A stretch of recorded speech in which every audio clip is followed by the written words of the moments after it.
अस्सलाम वालेकुम। अच्छा, आज हम डिस्कस करेंगे कि बार बेंडिंग शेड्यूल जो है वो हम किस तरह बनाते हैं और इसका जो फॉर्मेट होता है उसमें क्या चीज़ें शामिल होती हैं। तो सबसे पहले तो मेरे पास ये ड्राइंग है, फाउंडेशन लेआउट प्लान है, ठीक है, इस बिल्डिंग का। अच्छा, इसमें हमने क्या देखना है, इसमें हमने ये देखना है कि हमारे पास फाउंडेशन कौन सी है। बेसिकली ये जो सेक्शंस हैं WF2, इसका मतलब है कि इस वॉल के नीचे WF2 फाउंडेशन है। WF1 इसका मतलब है कि इस वॉल के नीचे WF1 फाउंडेशन है। इस वॉल के नीचे भी WF1 फाउंडेशन है। और सामने जो है वो हमारे पास जो आइसोलेटेड फुटिंग है, और इसके नीचे, इस दीवार के नीचे सेक्शन CC कटा हुआ है।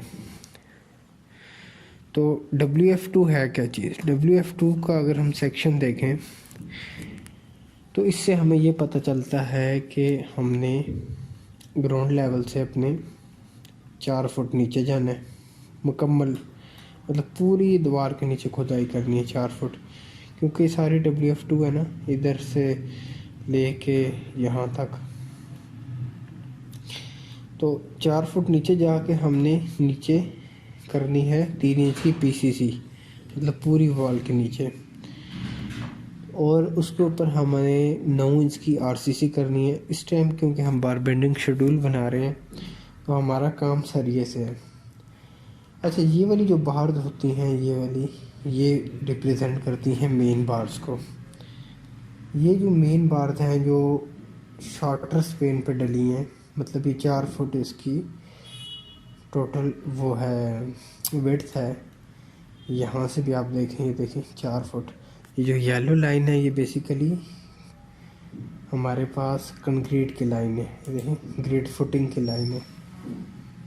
और ये वाली जो लाइन है, ये येलो के बाद वाली, ये मेरे पास लीन की PCC की या एक्सीवेशन की लाइन है, ठीक है। अच्छा, अब हमने ये देखना है कि हमने जो बार बेंडिंग शेड्यूल है वो किस तरह बनाना है। तो सबसे पहले मेरे पास आइटम नंबर होता है, फिर डिस्क्रिप्शन होता है कि हमने कौन सी बार ले रही हैं, उसका रेफरेंस लाइन जो है पॉइंट से वो लिखना होता है।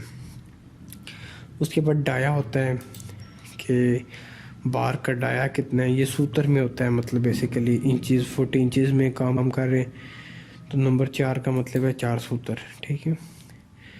स्पेसिंग का मतलब है कि कितनी फासला है सेंटर टू सेंटर, हर बार्स के दरमियान कितना फासला है।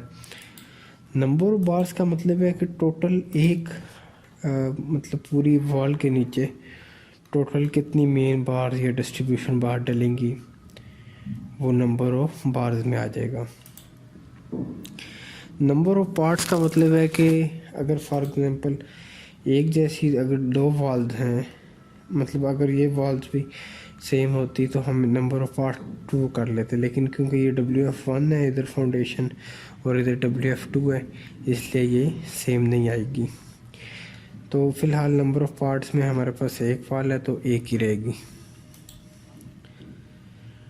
टोटल नंबर्स का मतलब है कि कितनी बार्स हैं, मतलब ये मल्टीप्लाई होता है आपस में। अगर एक वॉल के लिए हमने नंबर ऑफ बार्स निकाली हैं, तो अगर हम 2 वॉल्स हैं तो नंबर ऑफ पार्ट में 2 कर देंगे तो ये ऑटोमेटिकली डबल हो जाएगी, ठीक है। अच्छा, जो आखिरी ऑप्शन है वो है कट लेंथ का। कट लेंथ में का मतलब है कि हमारे पास जो मेन बार है जो इस पॉइंट से इस पॉइंट तक डलनी है, उसको हम कितना काटेंगे, कितनी डायमेंशन की बार काटेंगे, तो हमारे पास वो कहलाएगी कट लेंथ। आगे हमारे पास आएगी टोटल कट लेंथ। ये मल्टीप्लाई होगा एक बार की कट लेंथ मल्टीप्लाई होगी नंबर ऑफ बार से, तो हमारे पास आ जाएंगी मतलब 826। इसका मतलब है कि इस वॉल के लिए इस पूरी वॉल के लिए हमें जो 826 फुट स्टील चाहिए। तो 826 फुट स्टील चाहिए, मतलब कि एक बार की लेंथ 40 है। तो आप 826 को डिवाइड करें 40 से, तो तकरीबन 21 बार आपको चाहिए। ठीक है, ये फ़र्क, ये मैंने आपको एग्जांपल दी, लेकिन होता है इस तरह कि हम सारी जो है ना पहले सारा कैलकुलेट करते हैं और आखिर में हम बार मंगवाते हैं। ये मैंने आपको एक एग्जांपल दी। अच्छा, डिस्ट्रीब्यूशन बार है 3 सूत्र की, ये वाली, ये मैंने मेन का बता दिया। अब ये जो ऊपर जो शॉर्टर स्पेन पे होती हैं वो मेन्स होती हैं, मेन बार। और जो लॉन्गिट्यूडल या जो बड़ा स्पेन होता है जो इसमें मतलब डलेंगी फुल लेंथ तक, वो मेरे पास कहलाएंगी डिस्ट्रीब्यूशन बार्स। तो इसका मतलब है कि 3 सूत्र की 5 बार्स हैं। इसने यहाँ पे 5 शो भी कर दी, 1 2 3 4 5, ठीक है। और यहाँ पे इसने शो कर दिया मेन बार के नंबर 4 ही 8 इंच की स्पेसिंग पे डाला हुआ है। तो मतलब 8-8 इंच के फासले पे ये डालने हैं। ये तो पता चल गया कि फिक्स है 5 ही डालनी है, लेकिन ये जो है इसकी उसने हमें स्पेसिंग बता दी। अच्छा, अब लेते किस तरह, अब आप इस चीज़ को गौर से समझना आपने। ये ग्रिड 1 A से H WF2 इसी तरह आपने लिखना है। इस चीज़ को आप ज़हन में बिठा लें। कोई भी आपने काम करना है ग्रिड से, तो वो इसी तरह आपने इस वॉल का रेफरेंस पॉइंट ग्रिड 1 A से H WF2, इसका ये मतलब है ये होते हैं हमारे पास वर्टिकल जो हमारे पास रेफरेंस लाइंस होती हैं, ये हमारे पास होती हैं हॉरिजेंटल। ठीक है, तो ग्रिड 1 ये 1 है जो इसके अंदर से गुजर रहा है, सेंटर लाइन। ए का मतलब है यहाँ से लेके H का मतलब है यहाँ तक, और WF2 का मतलब है फाउंडेशन। ये मेरे पास बन गई इसका एक पूरा, क्या कहते हैं कि मैं इस बार की कट लेंथ फाइंड कर रहा हूँ। हमेशा आपका जो एस्टिमेट है वो रीडेबल होना चाहिए, कि कोई भी बंदा है ना, आप मुझे बना के एस्टिमेट देते हैं या किसी को देते हैं, तो वो इस चीज़ को देखते साथ ही समझ जाए कि इस बंदे ने इस वॉल की जो RCC है या स्टील है वो फाइंड आउट किया है। अच्छा, अब ग्रेड 1 A से WF2 मेन बार में इसने आ गया 4 सूत्र, जिस तरह ये है WF2 मेन बार, ये 4 सूत्र, ठीक है। स्पेसिंग 8 इंच, ये 8 इंच स्पेसिंग मेन बार्स की। नंबर ऑफ बार्स, अब ये चीज़ आती है नंबर ऑफ बार्स, ये कैसे निकालिए। नंबर ऑफ बार्स बेसिकली हमने निकालने के लिए सबसे पहले क्या लेना है, सबसे पहले हमने इसकी टोटल लेंथ लेनी है। टोटल लेंथ यहाँ से लेके मैं डिमेंशन की कमांड लगाता हूँ, इस पॉइंट से लेके इस पॉइंट तक, मतलब जो मेरी कंक्रीट हो रही है ये बनती है, मैंने डिमेंशन ली 116 फुट ये। तो अब मैं 116 को 116 foot divided by spacing 8 inch है, तो मतलब 0.67, ठीक है, 173। तो इसमें हम एक ऐड भी करते हैं +1। स्पेसिंग का ये फार्मूला है टोटल लेंथ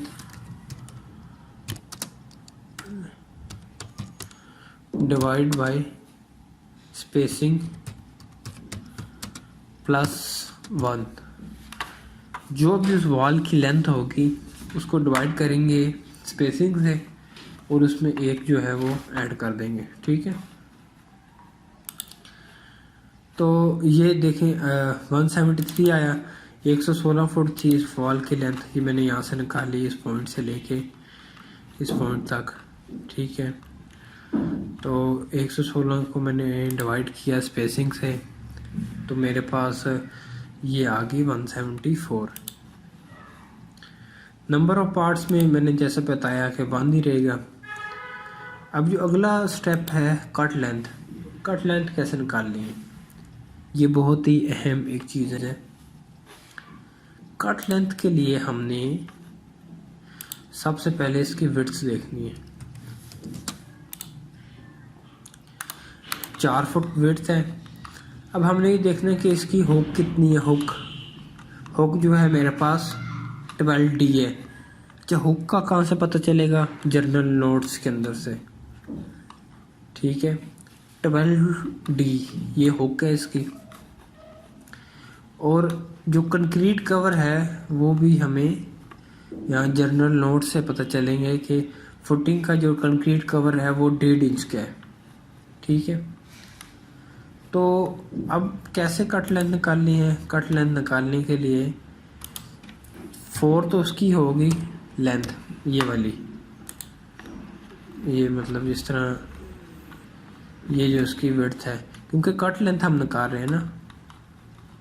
ये यहाँ से भी देख लें, ये WF2 की यहाँ से लेके यहाँ तक ये 4 नीचे लिखा भी हुआ है।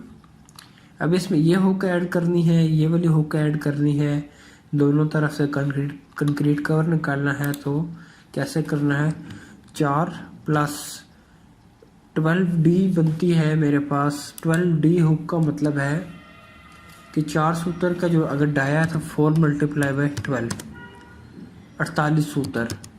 इसको इंचों में करूँ तो इसको डिवाइड करूँगा 8 पे, तो ये 6 इंच की हुक बनती है। लेकिन यहाँ पे हम इसको दे रहे हैं तकरीबन, हम दे रहे हैं इसको 4.5 इंच की हुक ऑलमोस्ट। क्योंकि चलें अगर हम इसको 6 की भी देते हैं, अगर 12D के हिसाब से, तो 4 + 0.5 + 0.5 - 0.25 4.75। अच्छा, ये देखें आप, जो मैंने 0.5 है ये इसका मतलब है 6 इंच। अगर मैं 6 को, जब आप फुट और इंचों में काम कर रहे हैं तो आपने इंचेस को हमेशा फुट में कन्वर्ट करके लिखना है। कोई भी अगर इंच को आपने फुट में कन्वर्ट करना है तो 6 को आप डिवाइड करें 12 से तो 0.5 बनता है।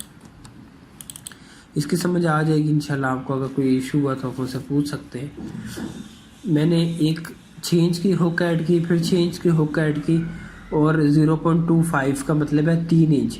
1.5 इंच एक तरफ से और 1.5 इंच दूसरी तरफ से मैंने कंक्रीट कवर माइनस कर दिया, तो ये मेरे पास कट लेंथ आ गई। अब कट लेंथ को मल्टीप्लाई किया नंबर ऑफ बार से, तो मेरे पास टोटल कट लेंथ जो है वो आ जाएगी इसकी।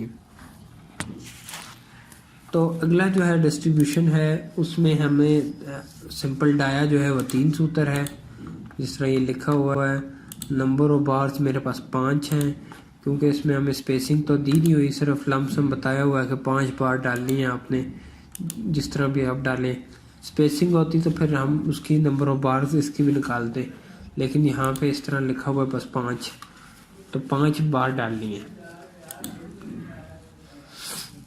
नंबर ऑफ पार्ट्स 1 है। कट लेंथ 120 है।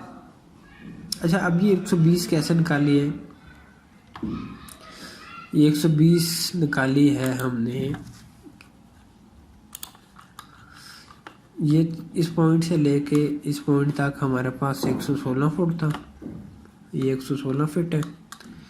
116 फीट में अब हमने ओवरलैप भी ऐड करना है, क्योंकि बार्स तो हमारे पास 40 उसकी होती है ना, 40 फुट की बार्स आती है स्टील की फैक्ट्री से। तो 116 फुट की बार्स में ओवरलैप भी लगता है हमने। अब इसने जो ओवरलैप के लिए जो है ना, इसने बकायदा वो नहीं दिया, कोई डिमेंशन नहीं दी। इसने ये अमेरिकन ACI 318-02 ये कोड है, अगर आप इंटरनेट पे उसको सर्च करें, उसने ये बोला है कि जो भी लैप लेंथ है वो इस कोड के मुताबिक होगी।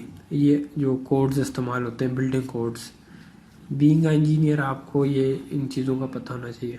आप अगर इंटरनेट पे ये कोड डालेंगे तो वो बता देगा कि कितनी लैप लेंथ होनी चाहिए। लेकिन मैंने क्योंकि ऑलरेडी सर्च कर चुका हूँ, तो ये तकरीबन 2 फुट की लैप लेंथ है। 116 फुट टोटल होगी डिमेंशन, प्लस उसमें हमने ऐड करना है लैप लेंथ, मतलब यहाँ पे मैं सेपरेट आपको करके बताता हूँ। 116 टोटल लेंथ होगी, प्लस 40 फुट के बाद एक लैप लगा, प्लस 80 फुट के बाद दूसरा लैप लगा, प्लस हुक्स मैंने डालनी है इसमें भी। इसमें हुक डलेगी 4.5 इंच की। उसकी क्या वजह है? उसकी ये वजह है कि अगर मैं, क्योंकि इसका डाया 3 सूत्र है, 3 सूत्र के हिसाब से अगर मैं हुक यहाँ पे लूँ, मतलब 3 × 12, तो इसको मैं इंचज़ में अगर कन्वर्ट करूँ, इसको डिवाइड करूँ 8 से, तो 4.5 इंचज़, मतलब 4.5 इंच की ये हुक बनती है। तो 2 हुकें बन जाएंगी 9 इंच की। 116 प्लस ओवरलैप 40 फुट के बाद 2 फुट का लगाया, फिर उसके बाद 2 फुट का, फिर उसमें ऐड किया 0.75, ठीक है। और ये मतलब 0.75 का मतलब है कि दोनों इस राइट साइड और लेफ़्ट साइड दोनों तरफ से मैंने उसको जो इसकी हुक्स हैं वो ले ली। 9 इंच बनती है, 9 इंच को हम 0.75 लिखते हैं। मैंने कवर निकाल दिया 0.25, 1.5 इंच एक तरफ से, 1.5 इंच दूसरी तरफ से, मतलब 3 इंच का कवर निकाल दिया। तो ये बन गया 120/5, ठीक है। तो इसको आपने मल्टीप्लाई किया इससे। तो आज के लिए हम इतना ही इसको स्टॉप करते हैं। बाकी आपने आगे ये खुद इस चीज़ को देखना है। ग्रेड जो आगे ए से एच, अच्छा ए से एच 1 से 2 का मतलब है फिर ये वाली वॉल है, पहले ये वॉल होगी, फिर ग्रेड 2 ये वॉल होगी, फिर ग्रेड ए 1 से 2 का मतलब है ये वाली वॉल यहाँ तक, और फिर एच का भी मतलब है कि ये सेम ए और एच की ये वॉल्स जो हैं वो सेम है। फिर अंदर वाली B C D E F G ये वाली वॉल्स आ जाएंगी। फिर उसके बाद हम इसकी जो मेन बार्स, उसकी जो आइसोलेटेड फुटिंग है, ये वाली जो है F1 वाली, उसकी हम बार्स हम फाइंड आउट करेंगे, ठीक है। इसकी जो बार्स हैं वो हमें इस टेबल से पता चल रही है। F1 इसका मतलब है कि 4 सूत्र की बार्स हैं, 6 इंच की स्पेसिंग पे, बॉटम बोथ फेस, मतलब मेन पे भी यही स्पेसिंग को डाया है और टॉप पे भी यही स्पेसिंग को डाया है। तो मेन पे भी यही है, डिस्ट्रीब्यूशन पे भी ये है, और ये सिर्फ बॉटम में डाल रही है, टॉप पे नहीं डाल रहा। 9 इंच में सारी बात है, 9 इंच में एक ही जाल डलेगा, 9 इंच की कंक्रीट है। अगर तो मतलब हमारे पास 1 फुट या 1.5 फुट की हो तो फिर बॉटम में भी डबल बोथ फेज होता है, टॉप पे भी बोथ फेज होता है। तो ये तो थी फुटिंग का, बार बेंडिंग शेड्यूल का मैंने आपको ओवरव्यू दिया। उम्मीद है इंशाल्लाह आपको समझ आई होगी। अगर आपको इस पे कोई क्वेश्चन हैं आप मुझे अप्रोच करें, और फिर इंशाल्लाह मैं आपको इसका जो व्हाट्सएप पे या जूम पे मैं आपको उसके आंसर दूंगा। Thank you so much. अल्लाह हाफिज़।